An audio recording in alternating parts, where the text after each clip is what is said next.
Our project this evening is to bring together the various elements of this series of discussions on the mysticism of the Kabbalah,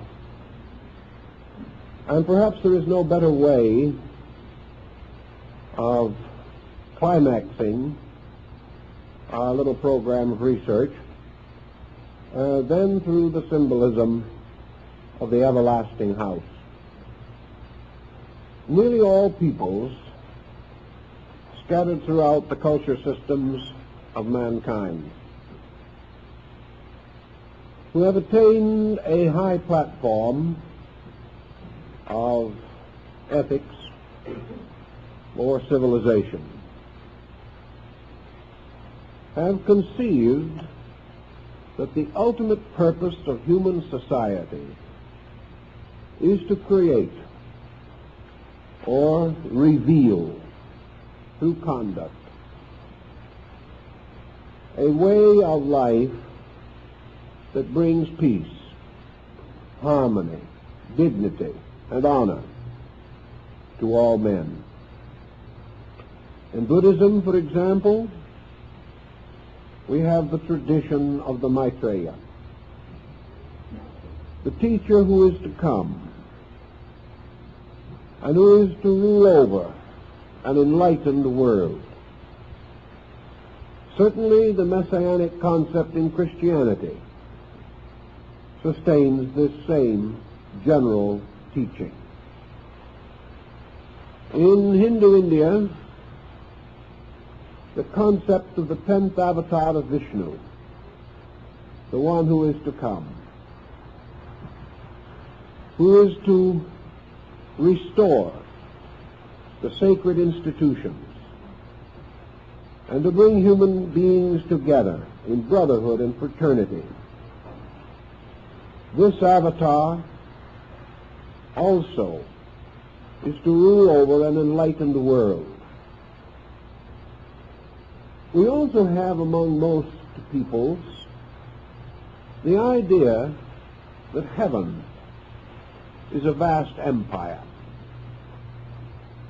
that like the kingdom of earth, the kingdom of heaven is the orderly abode of the sovereign deities and powers that govern the world. Old nations conceived of heaven as a magnificent palace city, a city perfect, like the New Jerusalem, a city wherein the blessed and the redeemed dwelt together in eternal bliss. The old Egyptians had the same kind of a philosophy. They believed that in the world of the gods was the splendid palace temple of Osiris, Lord of the quick and the dead, and that from his throne this great deity administered not only his own spiritual domain, but prepared the way for the descent of his spiritual kingdom into the mortal world, where it would be led and guarded and guided and ruled by his beloved son, Horus, the golden hawk. Thus, everywhere, man had the internal archetypal vision of a world fashioned to his heart's desire, a world in which the evils that we know are no more, but that all things are ruled and governed in righteousness, and that after a certain length of time, the kings and rulers of this world would return their crowns and scepters to the eternal King, and that the Great One who fashioned all things will finally be the full ruler of his redeemed peoples. This vision probably may be held to be a certain type of daydream. Every human being lives from day to day in the hope of a victorious tomorrow. We plan, we labor, we struggle, not for the day alone, but to ensure some kind of future. The way we live now, we seldom attain this future. One by one we drop away, and it seems we have just begun to learn how to live. But in the subconscious of man, the archetype of a proper life way has always existed, even among so-called less advanced people. There are evidences of the same general thinking. And this thinking goes a little further. It sort of implies that this heavenly city, this abode of the blessed, already exists somewhere in the mysteries of the unknown. Long ago, we could place this city somewhere on earth, in a remote region unexplored by men. Many legends still come to us of mysterious spiritual centers in the wide expanse of the Trans-Himavat, or perhaps beyond the Tibetan desert of Gobi. Exploration, however, has forced this concept further and further from a material acceptance. And we have come almost to a complete agreement that this better world, this heavenly kingdom, as Jesus said, is not of this world, but rests in some larger and better state beyond our present condition. If, however, there are rules and laws governing the world, the older peoples, including the Jewish mystics, recognized that there were two orders of government: government by men and government by God. The governments of men might be splendid, luxurious, magnificent, and their palaces bewildered the senses. But these governments by men were in large measure corrupt. Selfishness, egotism, tyranny were always present, and the rich and the powerful exploited the weak and the helpless. Thus there was no real solution to man's dream of a golden age, to be found merely in the temporal estates of nations. Long ago, when men believed in the divine right of kings and held that temporal rulers were actually governing by the will and sanction of God, and perhaps these rulers themselves were caught up in a sense of spiritual responsibility, things went better. But in our more modern historical times, men have regarded themselves increasingly as temporal beings, capable and entitled to advance their own destinies at the expense of each other. So the golden kingdoms of the future mingle with the mysterious spiritual empires of the past. And in the middle distance, where now we dwell, there is very much of earth and very little of heaven. Also, we must realize that the archetype of the ultimate state of man was strangely related to this mysterious experience of man's origin. If the future is to become increasingly better, the remote past was also better. For in the ancient times it was believed that the gods walked with men,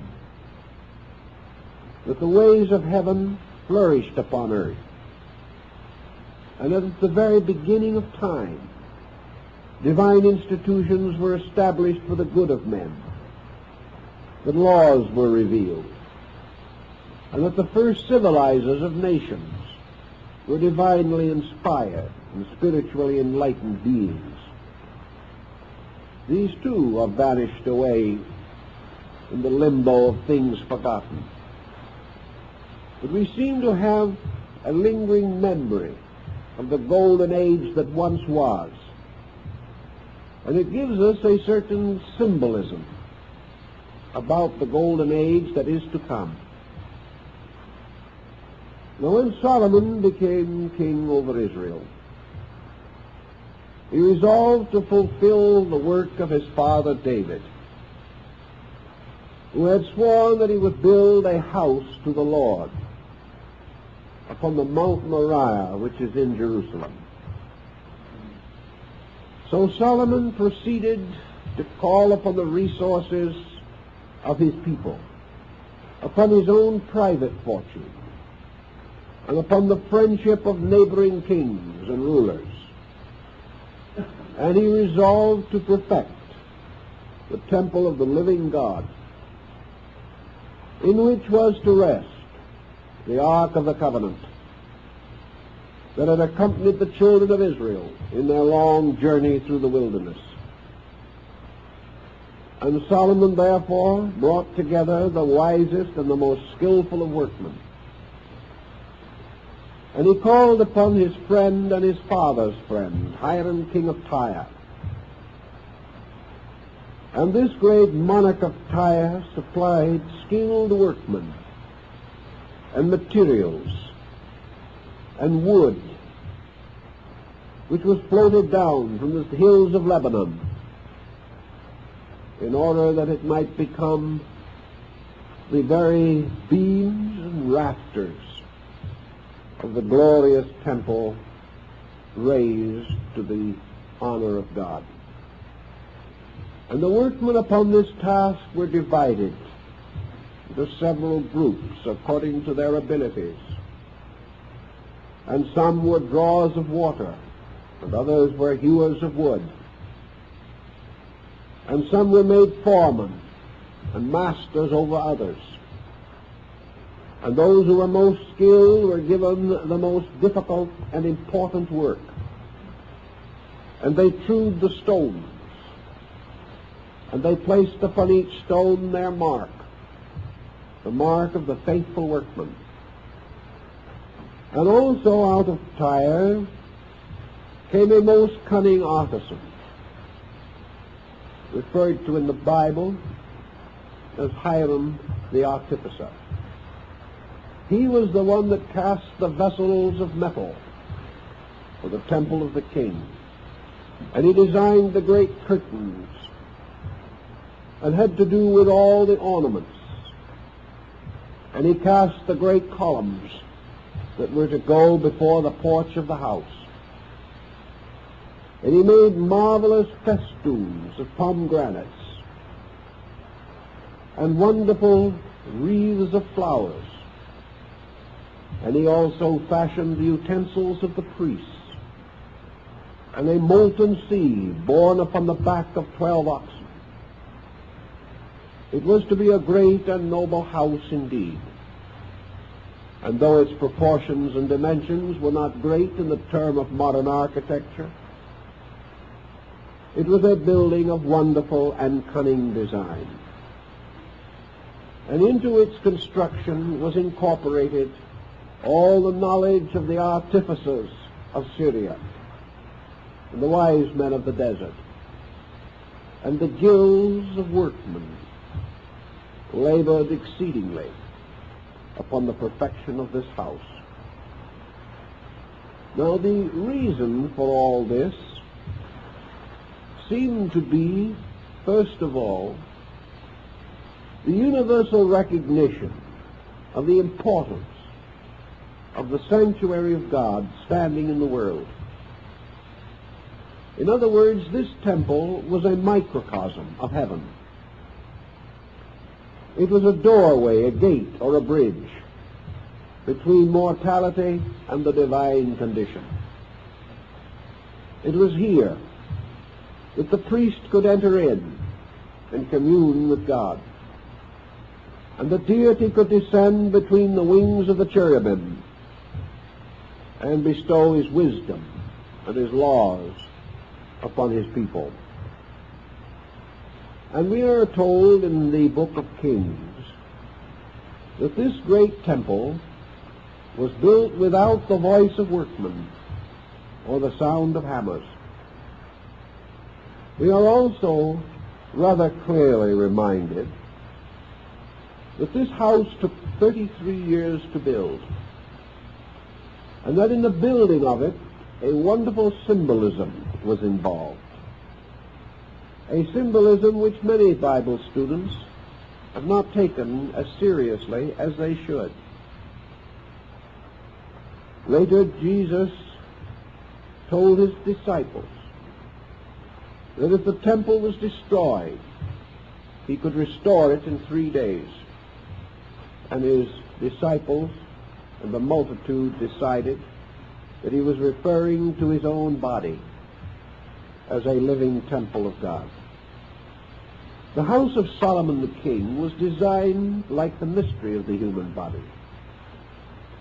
It represented a shrine or sanctuary fashioned in the likeness of man, and all its instruments and vessels were parts of man's own structure, as was also the original, the temple in the wilderness, from which the design was basically derived. Also, we know that the tabernacle, its ark, and its sacred vessels were brought from Egypt, and that designs and representations are to be found upon the monuments of the Egyptians, which are almost identical with those described in the Temple of Solomon. The Kabbalists, being mystics, could not be completely held to the literal story of the building of a house. First of all, they maintained that the temple upon Mount Moriah stood on the earth directly beneath the eternal temple of God in heaven, that the earthly house was a kind of a long shadow of the heavenly house, that it was not only a symbol of God's habitation, but also a kind of covenant between God and man. Even more than this, it was the story of man, the story of the building of worlds, the building of structures, the unfoldment of society, and the final redemption of the human soul. Thus, in the Temple of Solomon, we have the symbolism of the great progress of the world. In the early years of the 17th century, Lord Bacon described the great structure of science as the house of the 6 days' work. He declared also that Solomon's house, as he called it, represented the total structure of man's mental and emotional maturity, that it signified all learning slowly building in the world, that it represented the slow but inevitable growth of human understanding, that we are all here as workmen upon the eternal house, which is sometime to be the symbol of a perfect human society. Thus the Temple of Solomon, with all its workmen, with its wonderful plans and designs, its arts and its ornamentations, can represent the universe itself, built by the orders and hierarchs of heaven. And it can also represent this mysterious, invisible universe, the universe of human consciousness, the universe which man himself is fashioning through the growing and unfolding powers of his own faculties. And it is in this direction that the mind of Kabbalism penetrated most deeply. And to understand their thinking, we must go back with them a little way and study the minds and the thoughts of these old scholars and rabbins who sought to interpret what they regarded to be the divine destiny for man. According to the old instruction, and certainly the temple itself and the manner of its building sustains the belief, there actually exists upon earth only one humanity. Broadly, to this one humanity can be given the name, the chosen people. Chosen not by self-election, but by the election of heaven. That the tribes of Israel represent mysteriously all peoples. For these 12 tribes, with their affinity for the signs of the zodiac, do definitely represent the entire order of life that is born under the 12 signs, divided into tribes, each with certain attributes and qualities and characteristics. And from these tribes were chosen the artificers, the workers. And from each tribe some were selected, both in the rites of the tabernacle and in the rites of the temple, because the perfection of this work was the result of the union of all peoples, all faiths, all skills, all arts, and all sciences. Now it was quite obvious to the medieval Kabbalists that arts and sciences as we know them today are not united, that each is an isolated course to which men have dedicated their minds and their hearts. The artist does not understand the musician. The musician does not understand the biologist. The architect may have very little sympathy for the astronomer, except perhaps some basic sense of mathematical kinship. All of the branches of learning are as strangely divided as though they had been cursed at the time of the Tower of Babel. Everywhere human beings are striving to advance, not only themselves but their causes. Great institutions rise. Great organizations are created. And our cities stand as monuments to tremendous ingenuity, industry, sacrifice, and death. Yet with all this tremendous labor, we have not achieved a sense of brotherhood. We have not sensed that we are all working together for the glory of the everlasting house. Thus, in mysticism, the effort was made to give human beings this sense of central consciousness, this sense of one destiny, that all forms of knowledge, separate and divided, are but the fragments of knowledge, that when we separate, we kill, and most of all, in separating, we kill unity, which is the power of oneness. As we break up knowledge into many brackets, our ignorance increases. For we become skillful in some things and totally unknowing about other things. As our general perspective narrows, our ability to live well as persons is also injured. We find we lack balance, we lack breadth of interest, we lack tolerance, understanding, sympathies. And little by little, our specializations and our limitations close in upon us. The old Kabbalist pointed out that one thing we must some way regain, and that is not only the vision of our unity, but the vision of our united purpose. It is not enough that we simply acknowledge that we are brothers, or that we are friends, or to go into some mystical concept and insist that somewhere in our spiritual roots we are one being. We must do more than this. We must do the works of one being. We must bring together not only our abstract concepts, but our practical achievements, to realize that actually worship is the perfection of the structure of human society.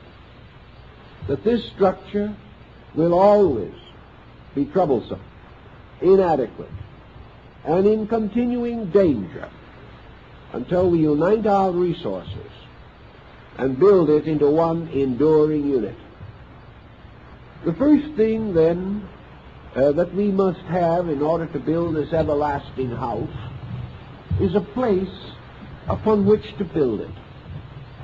And Solomon went forth at night, and he found the threshing floor of the Jebusite.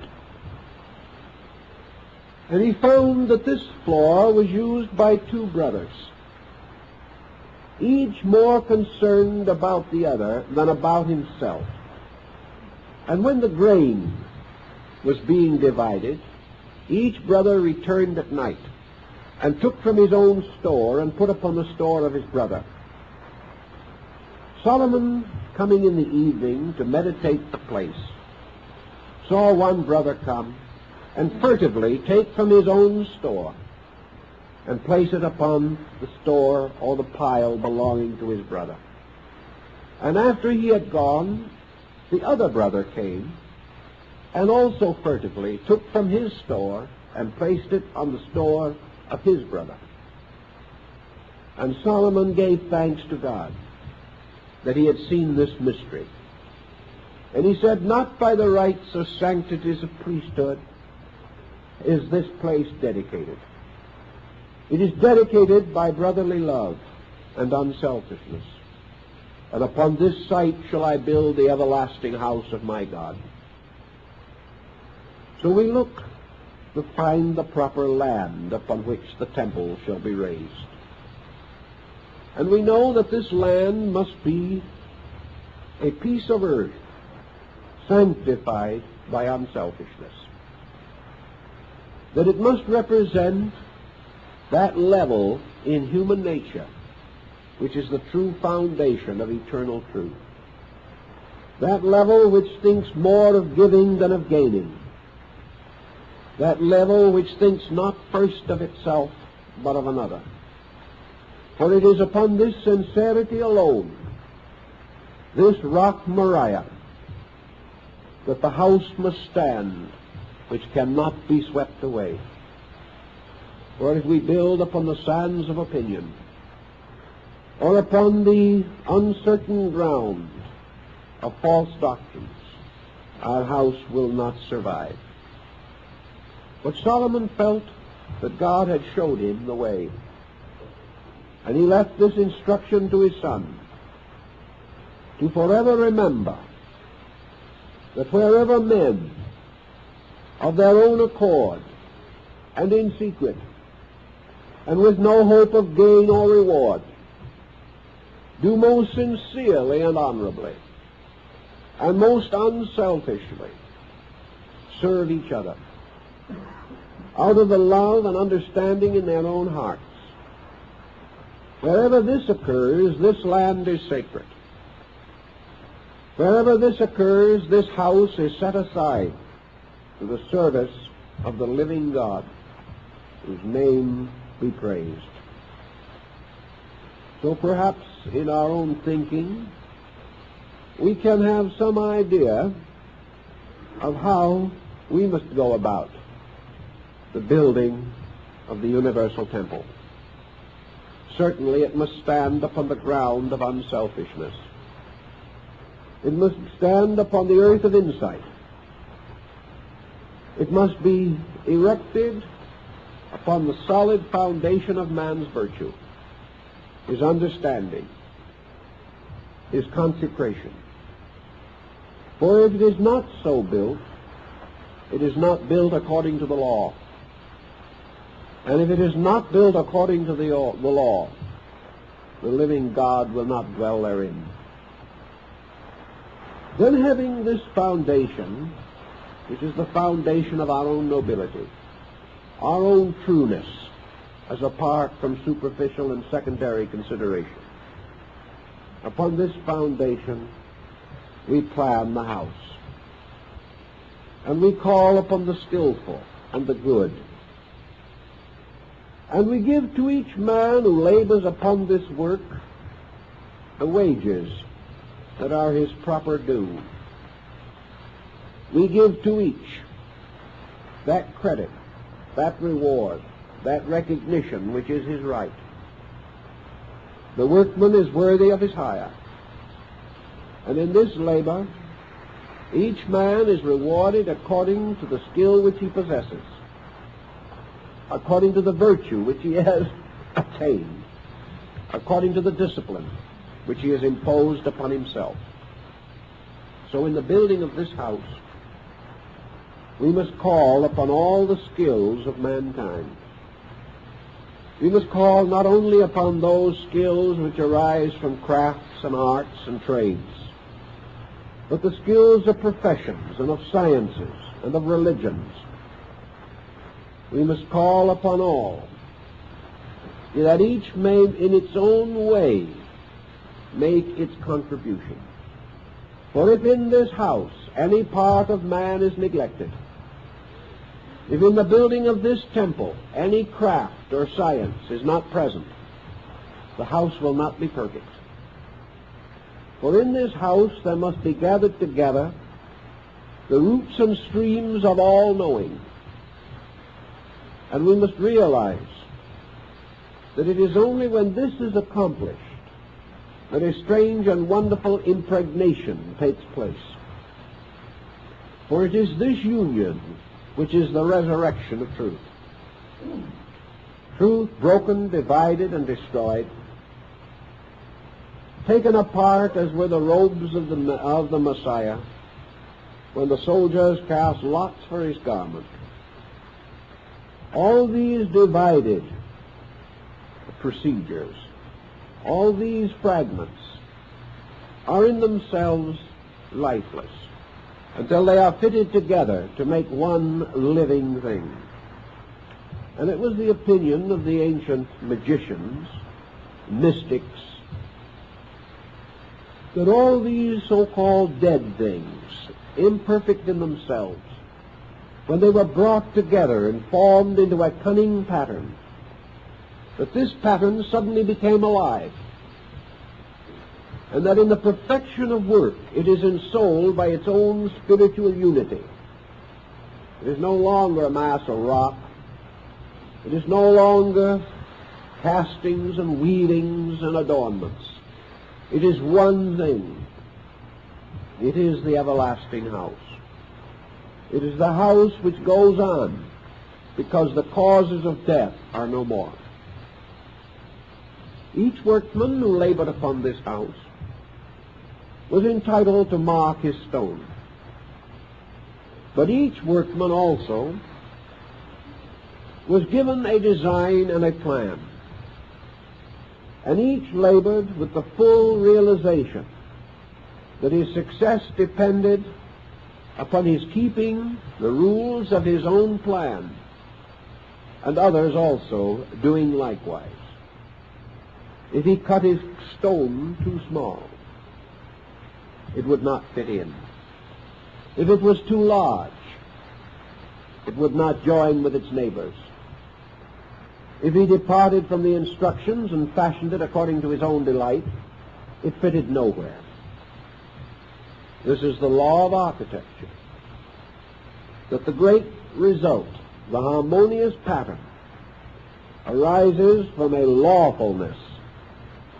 Each workman duly and properly instructed and consecrated to the fulfillment of that instruction. And when his stone was exactly the shape and size that was demanded of the space, then he might mark it, and he would receive his wages as a true and faithful workman. and he would receive honor. But most of all, he would know that when he gazed upon the finished building, it could not have been quite so perfect had his stone not been there. This was the cult of the Dionysian artificers, the great Syrian order of builders who worshiped God through architecture. And this was the meaning and symbolism of architecture, that it represented a way by which men came to understand the disciplines of cooperation, that great projects come from men working together, that if all work together, the labor is sweet, and all will live to see the glory of their work. For it is said that in the building of the temple of Solomon the king, the joy of the workmen, the consecration under which they labored, and the dedication which motivated their conduct, these were so great that during the whole course of the building, not one laborer sickened or died, and that every man who labored upon that house lived to see its perfection. Now, obviously, this is symbolical. But what does the symbolism mean? It means definitely and certainly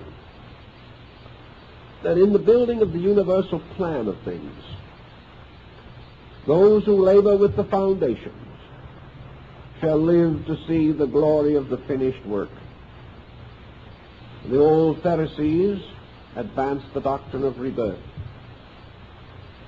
They said that only by this law of Gilgulim could these things be achieved. But they were achieved, in the symbolism at least. So we watch around us in the world today as our medieval ancestors did in their time, and we perceive a wonder which sometimes perhaps we are thoughtless about, taking too much for granted. We observe the marvelous increase of the glory of knowledge. We perceive the skills which are developing that man has never known before. And in our hearts and minds we realize how easily this great gathering force of insight could be dedicated to a project worthy of itself. We wonder sometimes how so small and insignificant a creature as man so deserves the wonderful faculties and powers with which he has been endowed.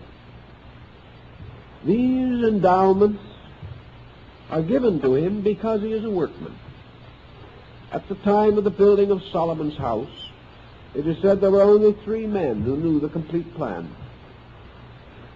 All the others worked only in faith, worked only according to the laws of their guilds, fully convinced that if each did his duty, the great plan would be perfected. And the master of the work received each day upon the trestle board of his craft the tracings by the finger of God concerning the labors of the day. Thus, without full understanding, but in great confidence, disciplined by their integrities and their guilds, the workmen fulfilled their various labors, never questioning the glory of the outcome. This was part of the glory of the guilds of medieval Europe, the wonderful dignity of labor, the full realization that the tailor and the coat maker and the shoemaker and the cook, all these were useful people. All of them were making their contribution to this strange, wonderful, and invisible house that had its roots in the unknown past and its spires and pinnacles in the unborn future. All labor, therefore, is the building of one vast structure. And man has been endowed by nature with the faculties and powers to fulfill this structural labor upon a certain level. As he recognizes his opportunities, his privileges, and his responsibilities, he will become truly the master builder.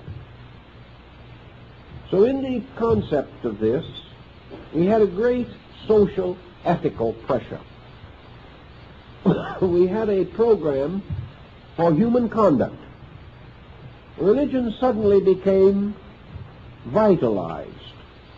And instead of thinking merely of gathering and worshiping at altars that would crumble away, these people, these mystics, including even the Essenes, who had much to say on this subject, recognized the dignity of man, the dignity of the life, quietly but constructively lived, and that somewhere in this great house, every man can place a stone.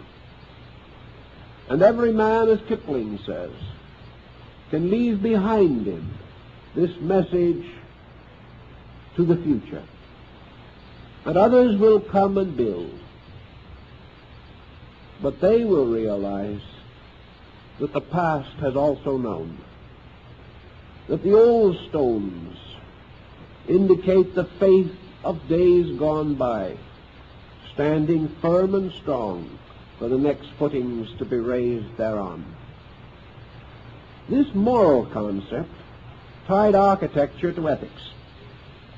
It tied the science and arts of building with the great spiritual and moral problem of human existence. And out of this all came the simple concept that we have strongly stated in the Kabbalah, that this whole great procedure that we call creation, evolution, is the building of the eternal house. That this house is built in the universe by the power of God, but that this house is brought down to earth by the goodwill of men, and that the time will come and must come when men will pattern their worldly estates according to the great diagram or plan of the kingdom of heaven. For in the universe is the vast architectural scheme which man must adapt to the building of temporal empire. The Muslim mystics, who had considerable contact, as we have noticed before, with the old Jewish priests and prophets, were also very well aware of the implication that has become part of their tradition as well as that of Christianity. They were quite certain in their own minds and in their own sacred writings that there was a mysterious pattern in space, and that this pattern in space has to be captured in various ways by the ingenuity of human consciousness.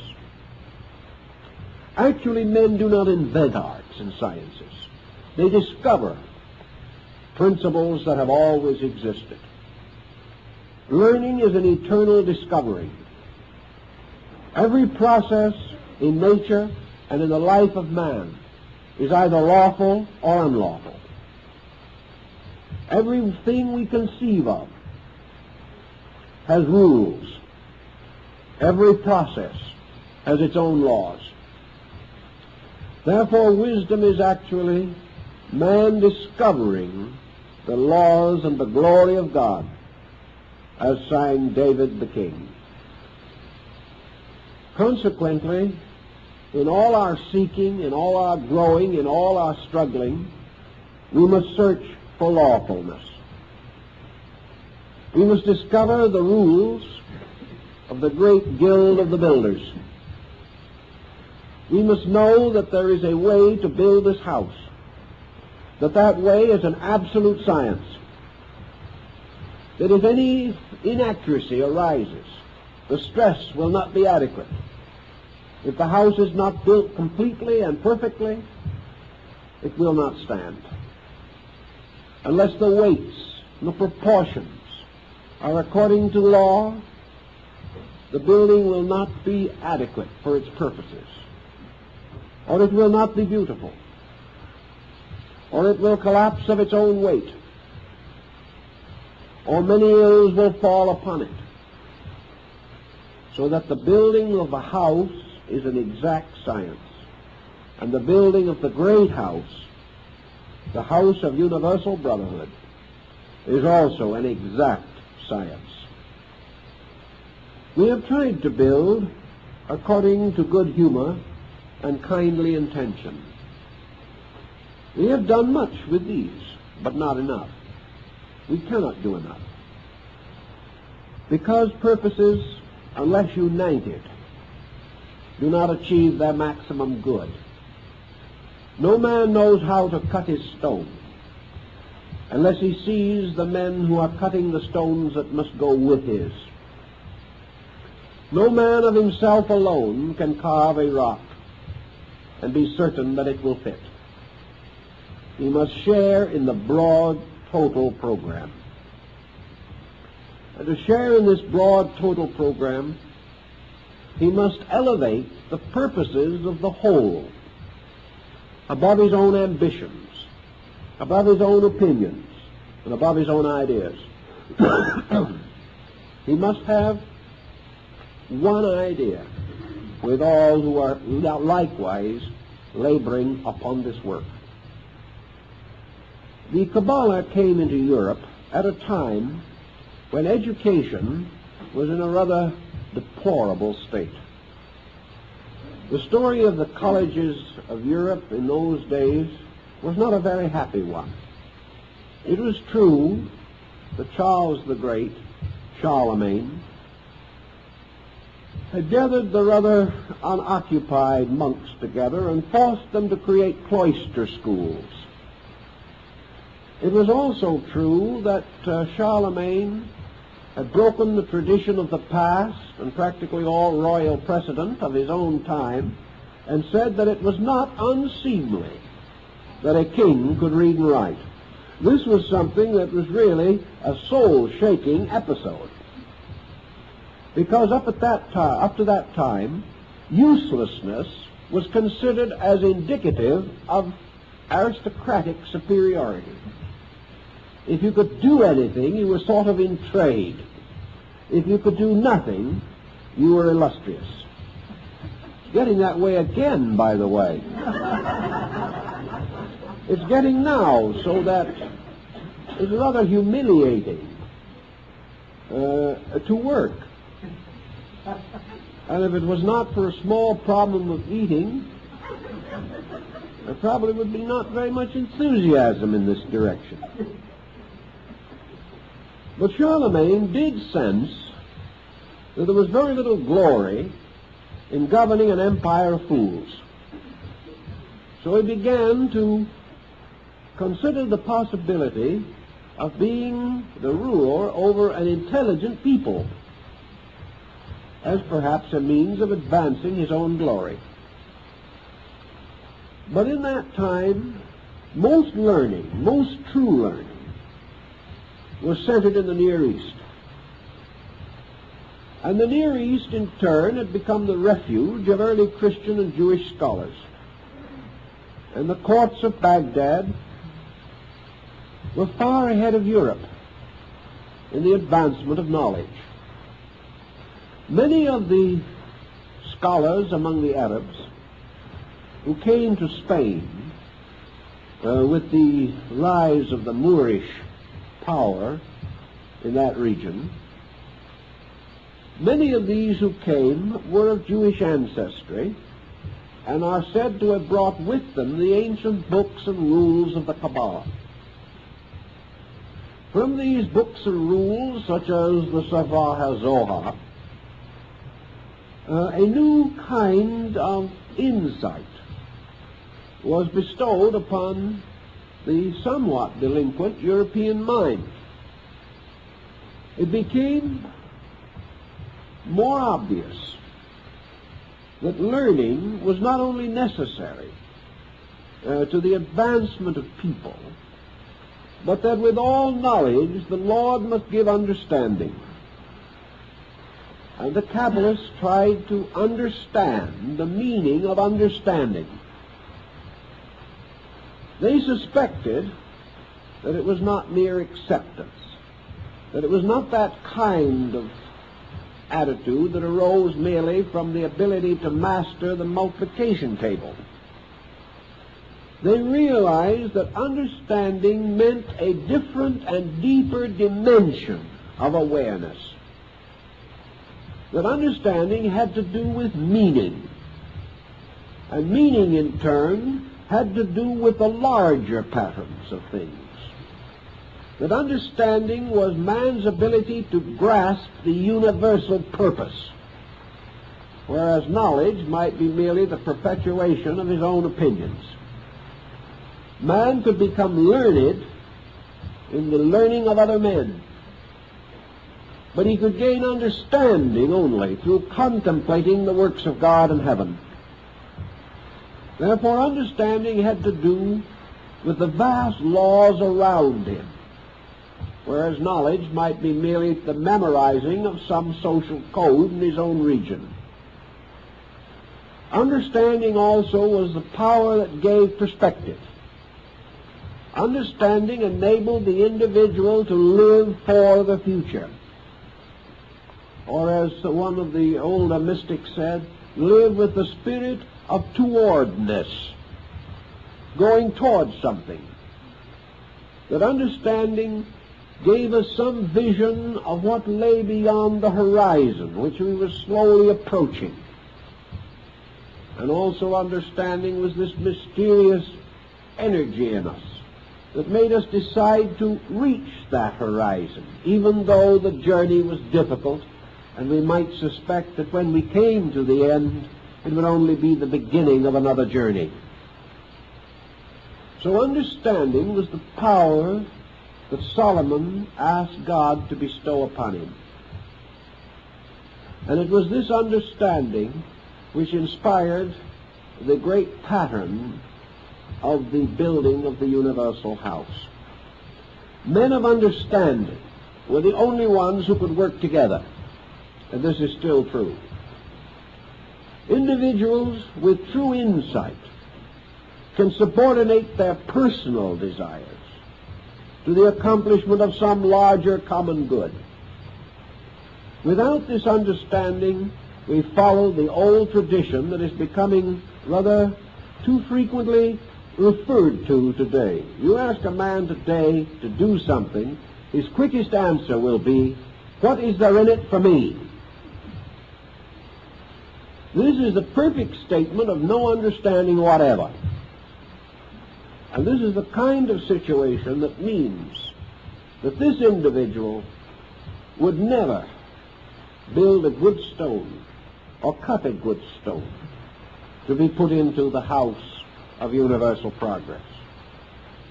He is the type of individual who probably would go on strike when the temple was half finished, because he felt there should be more in it for him. This problem, then, of understanding affected the early attitude toward learning and prepared the way for the Renaissance. The Renaissance, in turn, brought with it gradually the power of the Reformation. Understanding was man's continual searching for the facts of things. And the biggest fact in all that he could discover was this great fact of the inevitable law of cooperation. To achieve any worthwhile end, men must work together, cheerfully and wisely, lovingly and unselfishly, not for their own good, but for the common good, not for their own glory, but for the glory of the Lord. This became a dedication, and even today this religious dedication is strong in many peoples, and is one of our great hopes that in the course of time we shall gain the insight to advance this structure of universal hope. Now, what is this everlasting house that we strive to therefore put together? What do we expect it to be like when it is done? Certainly it is not going to be a building. It is not going to compete in glass and steel and aluminum with the patterns of modern construction. Yet in a way, every house that we build in some degree calls upon the same skills and calls upon the same fraternity of efforts, but the motives are different. Yet even with different motives, the same methodology must be used because there is no other, and for lack of it, the house will fall. But this house that we are seeking to build changes its definition with the changing of our times. Back in the 15th century, one old mystic, who was also, by the way, a Kabbalist, declared that the everlasting house would ultimately take the form of a university. This was a good idea at a time when everybody hoped that they might get to go to school sometime. There wasn't any very great assurance of it, but their great dream and hope was that sometime they could read and write. Therefore, we had the vision of the New Jerusalem, the universal city of the future, as a place where everybody could go to school. In other regions, this house of the future, this wonderful temple of Pansophic wisdom, was to be a place where everybody could get a square meal. This held inducement for a long time because it represented the idea of the end of hunger, the end of want, the end of that privation which has always sat so heavily upon the multitudes of the world. We have a little of this today. We have a little of both of these lines of thought. In many parts of the world, the future to these people does mean education, the building of a great schoolhouse in their own land. To others, it does mean a house in which there will be no hunger, that indeed, that it will be a house of bread. Then there were others who got a little further along in the 17th century. The utopians, like Campanella and his City of the Sun, had the idea and the vision that in this wonderful city, this new world, there would be a certain democratic state of affairs. The people would share, that the profit would not be so desperately important, that it would be the pride of the city that it had no poor, that all would labor together and share equally. Some of the old colonists came over to this country to try that, but it didn't work so well. Some folks still found a way of doing nothing and being paid for it. Of course, they didn't have the skill we have in that direction now, but they were willing to learn. Also, these utopians dreamed of a righteous kind of government. As one of them expressed it, the ultimate form of human administration. The Islamic mystic said, look in yourself, look in your own heart, for this is the beginning of sanctuary. And within your own consciousness is the secret garden of your hope. Here each individual, perhaps sometimes under a bit of neurosis, creates an imaginary world, a world of the dreams of things as he would like them to be. And if we could know all these dreams, we might be rather surprised, for most of them would be very much alike. In our hearts, we all dream of the same things.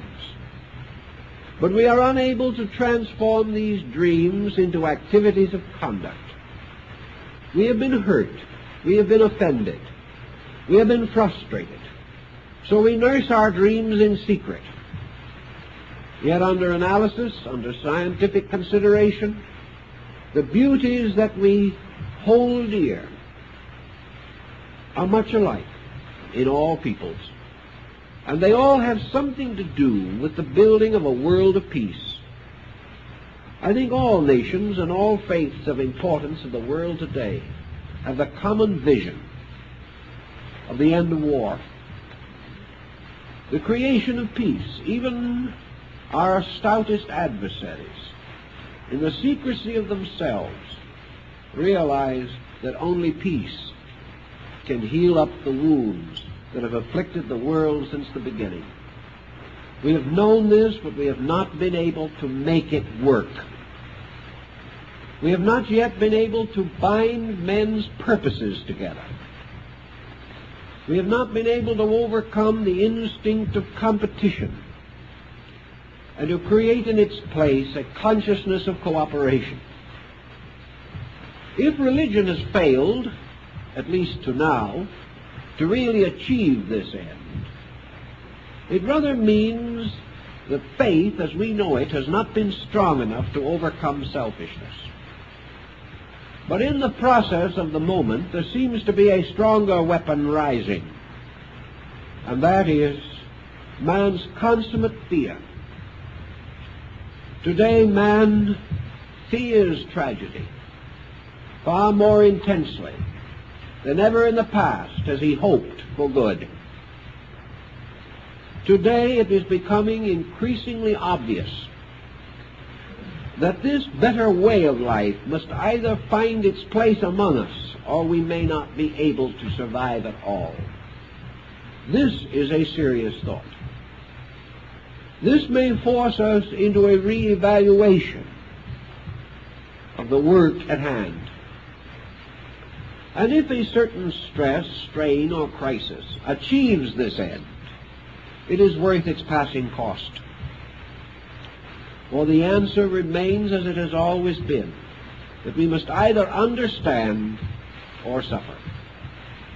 Perhaps out of the tremendousness of our need, and out of the stronger facilities that we now possess for estimating the magnitudes of things, we shall have new incentives for cooperation and understanding. It will be sad if these incentives have to be negative. But even though they may start negative, ultimately their own rewards will restore their positive equilibrium. For as we perceive the practical workings of constructiveness, we can no longer deny its right or deny its supremacy in our affairs. Now, there have been some who have attempted to visualize the utopia of the future. You all remember Bernays looking backwards. A rather strange name, because it was really looking forwards. But man, even a man like Bernays, could not quite escape the binding patterns of contemporary things. Ignatius Donnelly and Caesar's column attempted the same thing, but with only mediocre success. These men could not know the changes that were to follow their own lives by 25 or 50 years. They could not sense the magnitudes of world motion in the last 50 years. But in all, utopians in general realize that what we call a perfect state today must be actually a world state. The only foundation big enough for the everlasting house is the whole planet. Its tessellated floor must be the earth, and the magnificent span of its ceilings must be the heavens, and its ornaments must be the stars. Nothing less than this one house, nothing less than this one world, built over the ashes of many worlds, can meet the challenge of our present consciousness. This does not mean that we want to have a world of conformists. This does not mean that all who can build this house must have only one thought and one mind. But it does mean that each must have as a common denominator with all the others the great thought in the divine mind. It would be too bad indeed if every nation lost its cultures, lost its ancient traditions, its arts and its crafts, and that we all came to look alike, and that from the north to the south we would wear fedora hats or toreador pants. This is something more horrible than we can even contemplate. Perhaps total extinction would be preferable. But it does mean that in the great essentials of things, we must learn to work together. We must learn to pray together, even though each may pray to his own concept of God. We must give every man this right. We do not care the name of the deity to whom he prays. What we want to know is he a faithful workman, chewing his stone for this house of eternal progress? We do not care what his language may be, for his works speak for him. And if they do not speak, his language fails in any event. We do not care how far away he is or how near. All we need to know is that a dedicated humankind has resolved to labor together for the common good. This is the sacred place upon which our house must be built. And of course the early Christians were of the opinion that it was quite possible that this new Jerusalem would descend upon the stony, rocky crest of Golgotha, that it was upon bleak Calvary, upon which the Messiah died, that the new temple of everlasting truth would be built. Well, whether it is the floor of the Jebusite, or the sand of Gobi, or the rocky crest of Calvary, always the symbolism is approximately the same in meaning. For this rocky place of death is the symbol of this world. A world in which truth has long died for the selfishness of men. And this everlasting house is to be an eternal memorial to those who gave their all through all time to make this building possible. So it stands upon the blood of martyrs. It rises from the graves of heroes. And beneath it sleep the giants of ancient times, to bear it as Atlas bore the earth upon his shoulders. This house, as we look upon it today, this coming world, is a fair place. It can be much a garden. It can be filled with all wonders, great galleries and museums, in which men will study the works of men. It will be dotted with monuments to human achievement, many little shrines, like the small shrines in a church, gathering like little hills around the great mountains of the high altars. All of these wonderful beauties, these paths that men have trod, can be marked within this house, as are the stations of the cross. Therefore, in this house, there is no need of conflict. There is no need of disbelief or unbelieving. In this house also, the scholars will come. For out of their wisdom has come the laws which made so much of this possible. The scientist, the physician, the legislator, the lawyer. All these, if they have been true workmen, have put their proper stones in this house. And to the degree that they have been dedicated, they have advanced it. To the degree they have been selfish, they have delayed it. But by a law beyond men, the building goes on. And there is a legend that when Solomon's house was being built, one workman went to sleep. And in the morning, his stone was not ready. And in the emergency, the Prince of Evil came and threw the stone to make his offering to the everlasting house. It's a rather interesting thought, that even the wrongdoer, even the spirit of hate and deceit, in some mysterious way, indirectly but inevitably, contributes to the glory of this labor. For just as surely as virtue brings the day closer, so sin reveals the need to be greater. Everything plays part in this. And we are coming very close today to a time when we must begin to plan this. In the days of the old mystics of Israel, there were mostly deserts and a few cities, and the Western world was comparatively unknown unless the Chinese had found out about it. They did not know anything about the tremendous pressure of world affairs as we understand them, but the pattern, the trestle board, remains as it was with them. For whether there be few or many, all must cooperate. Whether there be little villages or great cities, the need is the same.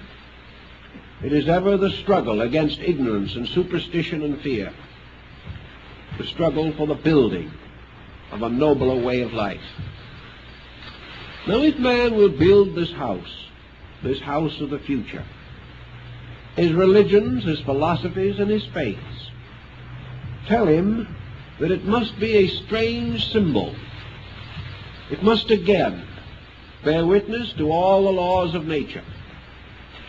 In the structure of this city or this temple, every inconsistency must be reconciled. Every conflict must be remedied or removed. Every possible fault must be corrected. Otherwise, the house will not stand. When it is complete, therefore, it is a shining, glittering, mysterious, crystal-like monument, a perfect representation in the life of man of the law of heaven. Heaven thus comes to earth when its rules become the ways of human conduct. The power of heaven is vindicated only when man discovers that by no other power can his own works be perfected. So it is said that the power of God, or the glory of God, is revealed through this great work, which shines like the eternal city of Revelation. And it is built upon a great foundation, made of the precious jewels of virtue and integrity. Now, when this city is so built, and its peoples have all achieved their proper labors, and the time comes for each workman to receive the compensation for his labor, that compensation will be indeed more than sufficient.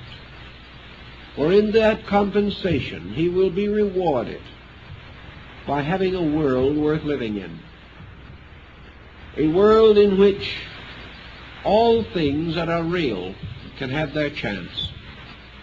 Now, there is an ancient legend also in the Kabbalah that when this world has finally been made so perfect that it is indeed heaven on earth, then a double mystery will occur in space. Heaven will descend and occupy this house, and this house will ascend and occupy heaven. They will be brought together as one house. There will no longer be any division between things mortal and things immortal, between the human and the divine. Perhaps this is a religious symbol to signify the final identity of human consciousness with the consciousness of God. Perhaps what they are telling us is that this whole great discipline is a kind of yoga, and that in the final realization of it, not as an experience of consciousness alone, but as an experience of consciousness made manifest in the flesh of things. That when man achieves this marvelous insight, creates this nirvanic structure, achieves this Atman of attainment, that he will be united forever with the everlasting plan, which is, of course, the great house. In any event, our present project does not necessarily burden us with the direct challenge of ultimates. What we are concerned with at the present moment is to make our proper footings in this great plan. We do not claim that the vision of the Supreme Architect has been bestowed upon us. We do not say that we know the end. All that we know is that we have been given certain skills and that we are confronted by certain unfinished work, that the great structure of universal life is as yet unfinished, that it is our right and privilege, therefore, to build upon the old footings only that which we can understand and know to do. We can make our contribution. We are not expected to finish it, but we are expected to leave it more advanced than we found it, certainly no worse. We are expected to have evidenced our sincerity by joining the builders of the past in passing on to the future a work further advanced in all of its essential parts. We do this same thing in the building of humanity itself. Human society is a great building. Through our children and our grandchildren, we pass on something of a maturing humanity that must sometime come of age, and in its maturity shall glorify all that has labored to bring about this better condition. Now, in the Christian mysteries, and to a measure also in the Jewish mysteries, because these were very closely related, particularly in their beginnings, there was a belief, a very strong belief, in a kind of spiritual magic, that anything that was perfect became ensouled by its own power. Pythagoras taught this among the Greeks. He said that when a beautiful image was created, this image became ensouled, not necessarily by a deity. He was not thinking in terms of idolatry, but was ensouled by a kind of spirit, a spirit that had a power to operate in the life of men, that beauty took up its abode in the beautiful, virtue took up its dwelling in the virtuous, strength made its house among the strong. Thus, everything that we do becomes in some way ensouled by the spirit or the power we confer upon it. The everlasting house, therefore, when completed, and being a symbol of the perfected world, is also ensouled. It becomes a living thing. It becomes an entity rather than a mere entiety. All of its stones and parts are suddenly melded together by a power greater than these parts, so that out of the labors of many there is suddenly fashioned one work, and this one work carries within it and upon it all of the virtues that have gone into the creation thereof. Today these matters perhaps concern us a little more than in the past. Perhaps the old Jewish people merely wish to create a testimony upon Zion. a reminder forever that they had not forgotten their God. But their symbolism stretches out into a much larger world. And all humanity today senses this tremendous need, this great demand for security. Now, in the early rise of religious organizations, that land or ground which was set aside for the uses of religion was termed sanctified. And it was into sanctified ground that those came to rest who died firm in the doctrines of the faith. But this sanctified ground had other purposes and uses also. If those guilty of offense, of crime even, were able to reach the sanctuary of sanctified ground, they passed from the keeping of the law of men to the keeping of the law of God. Therefore, ancient religions, many of them, had what is called sanctuary. That land or ground so sanctified was not only for the use of the priests, but was a place where the tired, the sick, and the sinling could find at least temporary relief from the pressures of the world around them. To a measure also, this pertains to our thinking today. For if once we are able to sense the meaning of this divine house, this everlasting temple to the eternal, it will mean that the ground upon which it is built is also set apart as sanctuary, not only to receive the dead, but to protect the living. And when it comes to the protection of the living, there are many things for us to think about. For in our little man-made philosophy, we have often forgotten the God-made world. We have forgotten the divine right of flowers, the divine right of beasts. We have forgotten that all living things, fashioned by the love and wisdom of God, have their rights, their privileges, and that we, as the leaders of them, have our responsibilities and our duties.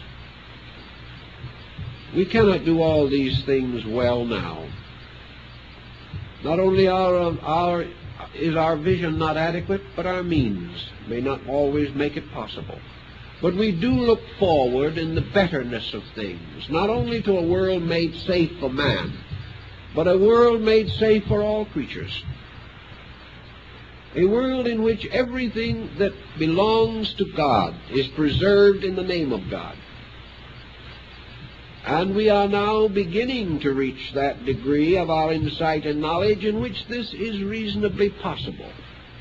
Again, science moves in with strange possibilities for us to consider. If the present population explosions continue, most of the sources of food and supply which we depend upon today will be inadequate. Yet this does not necessarily mean that we will all die of starvation. It means we will reach out into new mediums. We may find entirely new concepts of nutrition. The automobile lifted a great horror from the horse, and we may lift one by one the burden from all other creatures that have often sacrificed themselves for our needs.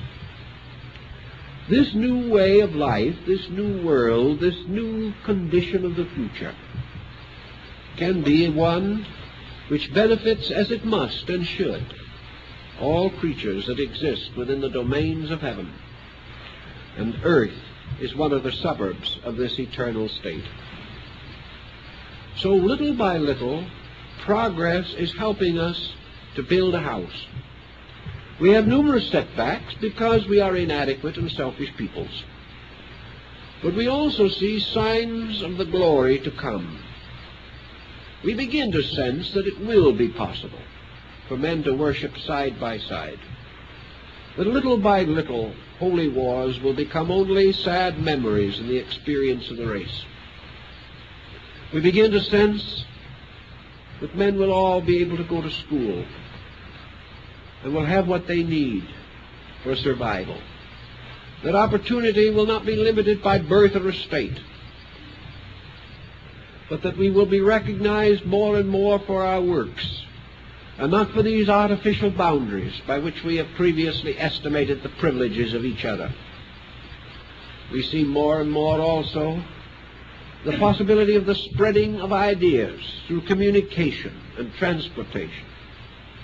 We see distant and isolated places moving into their proper spots in this vast project of things. We also know that it is perfectly possible to stop war. We have not yet fully experienced the emergency, the true need of so doing, but we know that it can be done. We also know that it is perfectly possible to solve most of the social problems of mankind with fairness and equity to all. We know that if we expended the vast sums of money we are now variously wasting upon essential projects, that we could advance human health, human happiness, and human security as never before was regarded as possible. We know that we are gradually conquering the destitution of age, that by degrees we will help humanity to enjoy the full fruit of its labors in its older years. We also will be able to protect the needs of the young. Little by little, crime and pain and these other projects can be conquered. They will be conquered. But this in itself is only a motion towards something. This is not the end, but it indicates that the end is attainable. And what was once a fantastic dream of some mystic in rapture is now a solid scientific possibility within not the imagination, but the common thinking of large parts of the human family. But with all this planning and all this plotting and all this scheming and all this considering, we have not yet fully recognized the essential overtones of a utopian state. We have not realized that all of this is meaningless, essentially meaningless, unless it represents a dynamic, conscious, voluntary cooperation with the universe for projects far beyond the security of man. That the security of man is only incidental. It is only a proof that we know how, evidence that we are willing to try. It is our first statement of sincerity.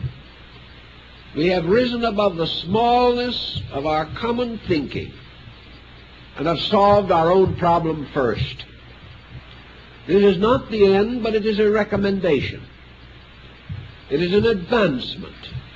We then pass from among those of the workmen who could only carry wood and water to those better workmen who did true good stones, or who did plan the more beautiful utensils of the temple. We shall be advanced, and our wages shall likewise be increased. But our labors will not be finished. For actually, the great temple, the great symbol of this universal house, is man's citizenship in the universe itself. Man extending himself finally until he is one of the great creative agencies of nature.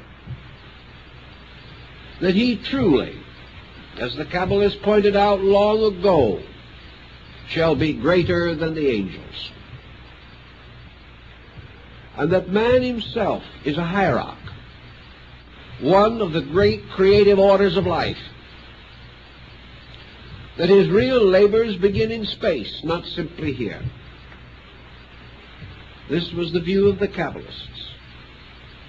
who declared that it was man's ultimate duty, ultimate privilege, to be one of the great hierarchies before the throne of eternal grace, receiving the commandments of the Most High, and going forth upon the winds like the cherubim, to carry the laws of the universe to the most ultimate distances of space.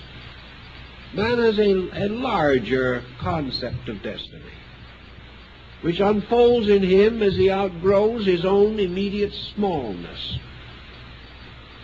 Man must become vitally aware of his own immortality. He must realize his life in everlastingness. He must gradually gain the realization that he is the citizen of a great commonwealth in space, that he is an ambassador of the infinite, that he carries with him many powers and faculties which he does not dream exist as he lives today. So the old Jewish Kabbalists, in their concept of the building of the temple and the reestablishment of the holy city, were not thinking that someday the state of Israel would rise upon the ruins of Zion.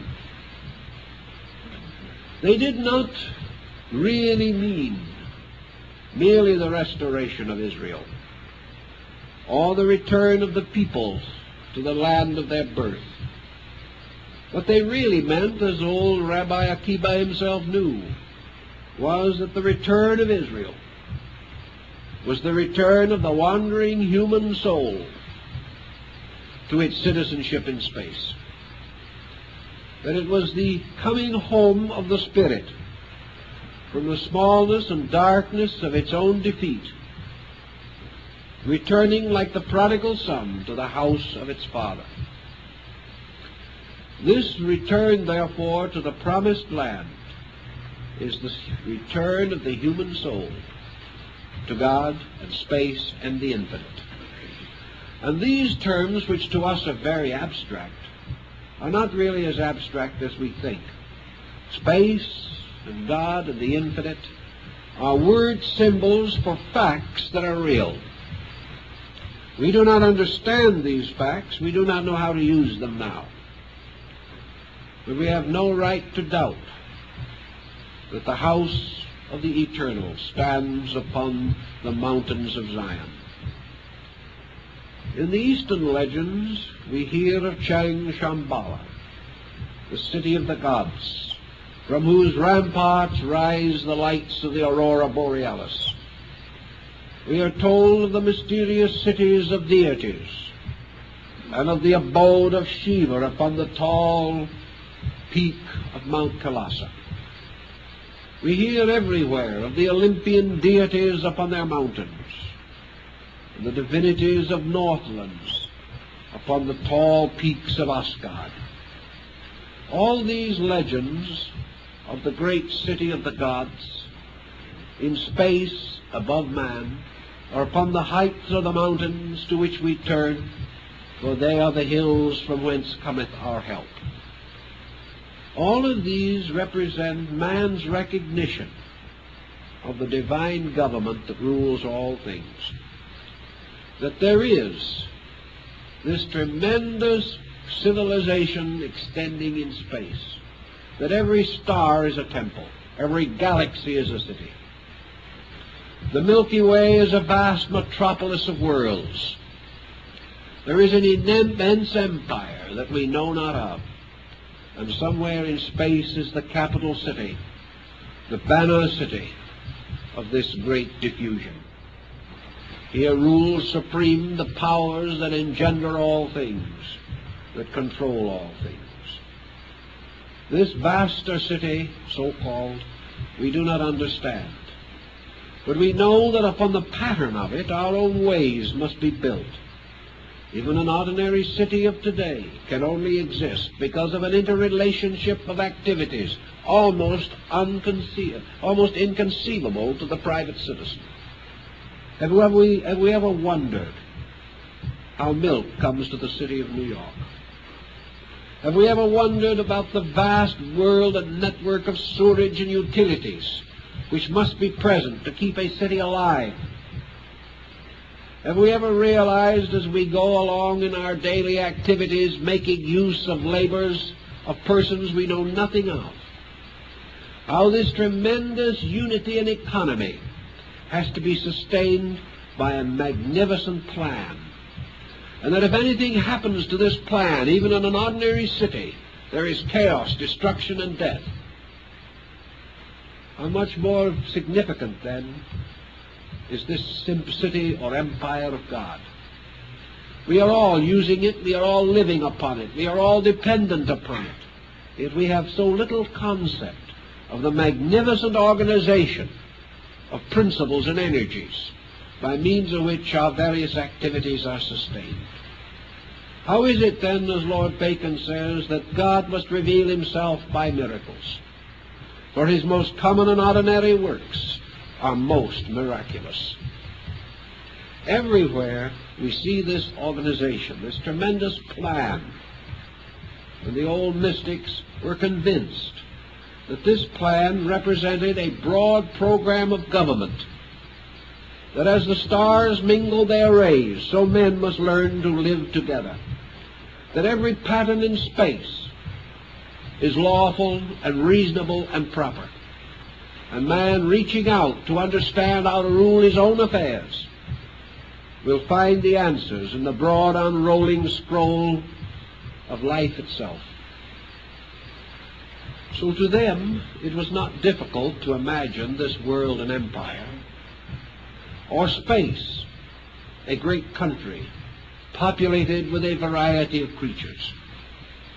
It was not difficult for man to assume that he had been wandering in a long darkness, a darkness biological and anthropological, that for millions of years he has wandered through darkness, that he has gone through the desert of waiting as the children of Israel wandered in the wilderness. And at last, after what science may say is 100 million years or 1,000 million years, men led and guided by some force greater than themselves have come through.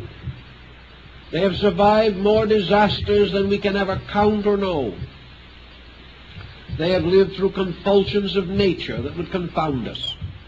They struggled on through a prehistoric world with beasts far stronger than themselves. And at last, out of this long struggle, mind was born. Man came forth as a creature to think no longer merely of struggling for survival against the saber-toothed tiger or some mighty sloth of the wilderness. He came forth as a man. He saw his own image in nature. He began to think. He became a builder of cities. He advanced all kinds of knowledge. And finally he paused, as David paused. And he thanked a power greater than himself for having led him through this unknown world, where he could not have led his own way. He felt that all through the ages his hand was in the hand of God, and that as a small infant he was guided and led by an all-wise and all-loving parent. And David the king said that we may commemorate this secure way in which we have passed through the wilderness, that we may give thanks and tribute to this power that has guided us through the uncertainties of ages. In honor of this, and in recognition of this, we shall build the everlasting house to our God. And this is also a part of man's problem. That man shall sometime realize the tremendous wisdom that has guided him. That he shall give thanks for the eternal love that has protected him. And that out of the fullness and greatness of his respect and veneration and understanding, he shall now build the eternal temple on Mount Moriah. In this temple he shall give thanks And he shall build his temple from the very arts and skills that he has learned in darkness. And all that he has gained through the ages he will dedicate to this final work. Man is no longer wandering alone in darkness, benighted and helpless. Man now has a mind and a heart. He can plan his own way. He can relieve the heavens of part of their duties and carry them himself. He can become the true and faithful servant of the very laws that once guided him. He can also become the guardian of other forms of life as he has been guarded. And out of all of his dreamings and all of his hopings, he builds the temple of his religion, his true faith. And this true faith is his wondrous recognition of the infinite skill, purpose, and law upon which his life is built. This is his new religion, cutting through all sects and creeds, and standing as an eternal testament to the fact that at last he understands, that he recognizes, realizes, and appreciates the wonderful world in which he exists. And he has built a monument to his own understanding. And this monument, because he understands, is dedicated to the fountain of all understanding, that divine grace upon which all things depend for their existence. So out of the clash of creeds can come the temple of this one realization, the realization of one divine power, moving all things, guarding all things, guiding all things. And as this temple builds, man builds it because of the increasing and unfolding regard in which he holds life, and holds principles, and holds truths. As this temple grows, it becomes not only a place of worship, but truly the golden age he looks for. For this temple is his new world, a world in which he proves that he not only understands, but that he is grateful, and that it is now his opportunity to build his trestle board, to design his patterns, and to prove that he has learned well the lessons which he has been given through the countless, measureless periods of the prehistoric world. So as he has come out of the darkness of the wilderness and has been wonderfully rescued by God from the land of Egypt, so man today is moving through materialism, through darkness, through fear, doubt, and war. But if he keeps the faith, as the children of Israel were admonished to keep the faith, he will be brought in the fullness of time to the good land. And here in his gratitude, he will build the house of his God. And all the knowledge that he has shall adorn it. And all the spirit that he has shall worship in it. And in that time, this power shall be his God. And these people shall be the people of that God. And they shall receive the testimony of the virtues they have achieved, and shall be seated forever upon the foundations of integrity. This was the old belief.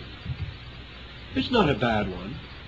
Perhaps we would do better if we thought more about it than some of the little beliefs that have sort of captured our minds in recent times. But time is pretty well up, and I have a couple of announcements to make, so we'll have to consider that for this evening. I'd like to call to your attention that on Saturday, July 1st at 2:30, we are going to have this exhibition of puppet and puppet arts from Mexico. It looked for a while as though we weren't going to have them. But with more optimism than anything else, I wrote a letter to the United States ambassador in Mexico City and told him we wanted them, so they're coming. In any event, they're on their way, according to the last reports.